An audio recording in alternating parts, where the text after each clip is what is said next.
Ladies and gentlemen, thank you very much for joining us here on the Euspectator today. It is my privilege and honour to introduce this minister, this good man. The context is here at the European Parliament in Brussels. You've all heard of Somalia, but little few of you may have heard of Somaliland, and maybe you don't know the difference. So what I'm going to do is to give you some information which we will put up on the website afterwards to explain some of the differences. Sir, you're very, very welcome to Brussels. Thank you very much, sir. Very pleased to be here. Thank you very much indeed, an honour. For people who wouldn't know that you're a part of Somalia at this moment, but you're looking for full independence as such.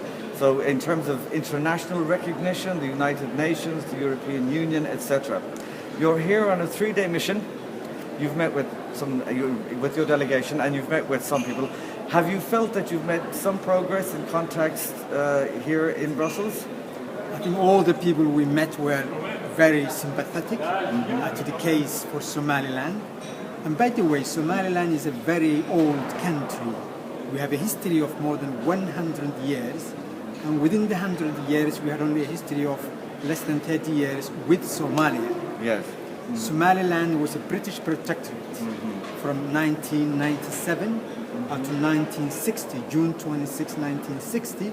We got our independence before Somalia. In fact, we were older than Somalia. Yes. And then we decided to join with Somalia 5 days later on the 1st of July 1960.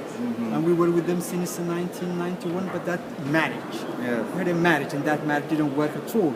As a matter of fact, according to the legal counsel, to the lawyers, that marriage never took place either. Okay. It was never consumed. So what is your most difficult... I've heard of something about you. With respect, we've heard sometimes that you've been, helping to alleviate the pirate situation off the coast there, because oftentimes, sadly, we get all the bad news from this part of the world. So that's often kind of is the lens that they see it through. But you've been active and proactive in cooperation with Western agencies in doing something about that grave problem. Yes.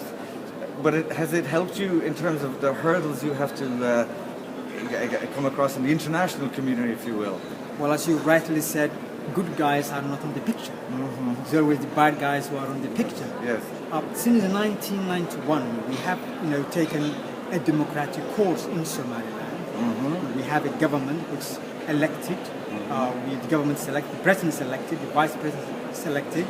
We have a parliament which is elected by the people. Yes. We have councillors in all our regions and districts elected by the people. So we have really, we are a beacon of democracy in the Horn of Africa. Yes. Not only the democracy, but also the stability, which distinguishes us from the rest of Somalia, and in fact, from the rest of the Horn, you may say so. Yes. And I think we have done very well in cooperating with the international community, with the Europeans, with the Americans, and with all the people, in containing piracy in the region, and also containing extremism in the region. We're a moderate Muslim country. Believes in Well, with respect, Minister, you actually beat me to the question, because I was going to ask you about that. Besides the laudable anti-piracy things, it's a sad thing that these days, I know, when you have it here, I'll have to show it to all our guests, our viewers, that it's an Islamic population. And that, so you have no problem with extremism or anything like that going around in the rest of Africa, because it's, as been seen these days. Well, we're a moderate Muslim country. Islam is not a new religion.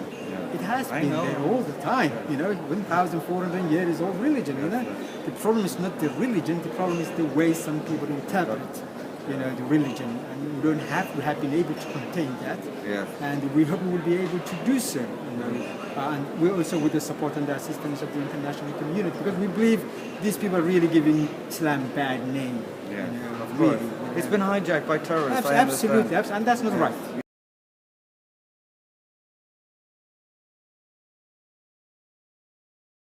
Before I leave you, sir, can I ask you, so what concrete steps, what was your agenda if you had to nail down for 3 or 4 points in your mission here to Brussels, indeed your long term? What is the priority, if you could put it in number 1, 2, 3 for me? Right. Well, the main priority was to present our case, our political case for independence. For independence to the European members of Parliament, which we have done that. We have been to several committees, we have seen several people, and all the people we are talking to were really sympathetic and were sympathetic to our case. We wanted also to talk to the Commission, to the EU Commission, about aid for Somaliland. As you know, I mean, probably you do not know, but the EU is the #1 donor for Somaliland. They support all sorts of programs, and we also have been talking to them about how we can make that more effective. It also express our appreciation to the European Union. Absolutely. That's very good indeed. And I wish you the very best of luck. Again, welcome to Brussels.